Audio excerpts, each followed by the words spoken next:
I was diagnosed with multiple breast cysts, both breast yon nung 2005. At first, hindi ko naman alam na meron akong ganun eh. Meron akong bukol. Tapos, nung naramdaman ko na lang siya, kasi meron akong hormonal imbalance, naramdaman ko na lang na hindi na ako makaligo, na yung tabo yung gamit ko. Hindi ko na siya mabuhat, nahihirapan na ako magsuklay. Tapos nung nagbaback pain na ako, meron na akong pain sa ganito, pero hindi ko pinapansin. Nung nakalipas na 1 buwan, hindi pa rin nawawala, nahihirapan na ako, doon ako nagsabi doon sa mother ko, kasi umiiyak na ako talaga sa pain. So nagpa-ultrasound ako. Na-find out doon sa first ultrasound ko na maliit lang yung bukol, pero nagtataka yung mga doktor kung bakit daw nagpe-pain ako, ang liit-liit lang ng bukol. Na-find out namin na meron palang multiple pala sa both breast, na ang dami-dami niya. Tapos nakita ko na nagkapa ako, na talagang malaki na siya, matigas, hindi nagmo-move yung bukol. So doon ako nag-isip. Tapos nakakapa ako ng 3 lymph nodes sa may kilikili ko. No, nung napag-isip-isip ko, nag-research ako ngayon. Sabi ko, bakit ganito? Yung nafe-feel ko, sabi ko, hindi nakatulad nung dati na, mas lumala yung pain eh. Hindi ko na siya, matiis. Nagpatingin ako ulit doon sa doktor. Sabi niya, nasa stage 1 to, sabi niya ganyan. So, advice nila, ipa-biopsy ko para malaman nila kung yung talagang bukol na yon, yun lang talaga siya, kung isa lang talaga siya. Tapos yung mga ibang bukol sa kabila na breast ko, kung malignant na rin. Sabi ko, natatakot ako. Siyempre, nag-work din ako sa hospital before. Sabi ko, ayoko magpa-biopsy. Tapos may pinatingnan na naman ako another doctor. Sabi niya naman nga, stage 1 daw talaga yun. Kasi nakita na nila yung gitsura. So, doon ako naniwala. Hindi na ako nagpa-undergo ng biopsy. Binigay na nila ako ng medication.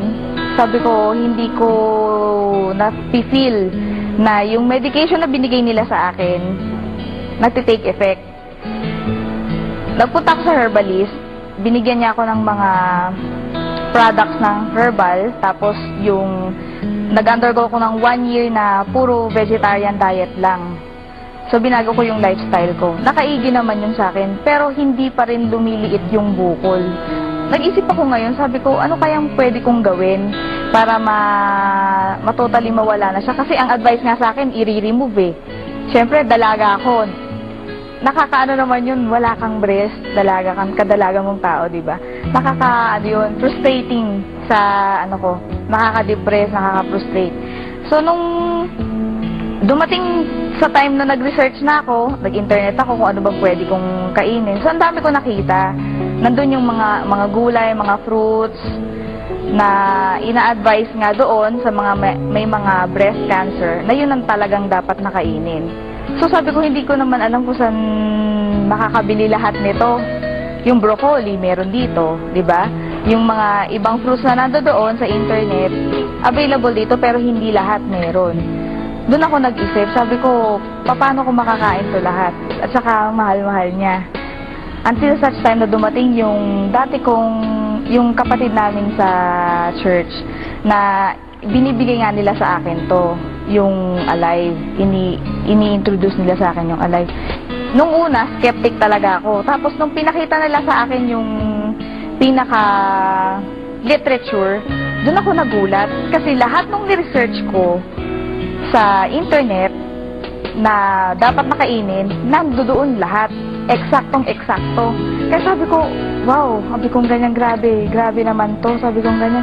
Kung ganun, hindi na ako maghahanap ng kakainin ko, pwedeng ito na, sabi kong ganyan.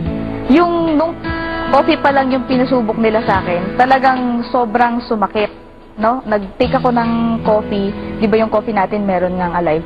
Talagang sobrang sakit niya. Napakapit nga ako sa sa wall, tapos pinagtatawanan nila ako kasi nga, sabi ng ganyan, yan pala nga tinitake mo, nagpe-pain ka na. Sabi niya, ibig sabihin yan, reaction. Which is alam ko naman dahil hindi na bago sa akin yung herbal. Nung nag-take na ako ng ng capsule, doon ko naramdaman na nakakaginhawa, nakakaigi. Hanggang sa nakapag 1 month ako, na-gradual yung pag-inom ko, hindi naman bigla. Kasi doon sa isang capsule pa lang na-feel ko na na merong may reaction ako naramdaman. Pero hindi ko ihininto kasi naniniwala ako na makakatulong talaga sa akin ng malaki. Hanggang sa nag-isang buwan, nagsabi ako doon sa mama ko, sabi ko, maganda ma, sabi ko ganyan kasi nalilesen yung pain, pati yung back pain ko sa likod, nawawala, sabi ko ganyan. Tinuloy-tuloy ko hanggang sa nagpatingin ako, tapos kinapa ko siya ulit. Yung bukol, maliit na lang. For 2 months yun. Kasi nagdag na 9 capsules na ako eh. So, hanggang ngayon, continuous pa rin, tuloy-tuloy yung medication ko. Hindi ko tinitigilan yung Alive. So, ngayon, maliit na lang siya. Maliit na lang. Tuloy-tuloy pa rin yung medication ko para totally ma-dissolve na yung bukol. Malaking malaki po ang naitulong ng Alive. Sobra.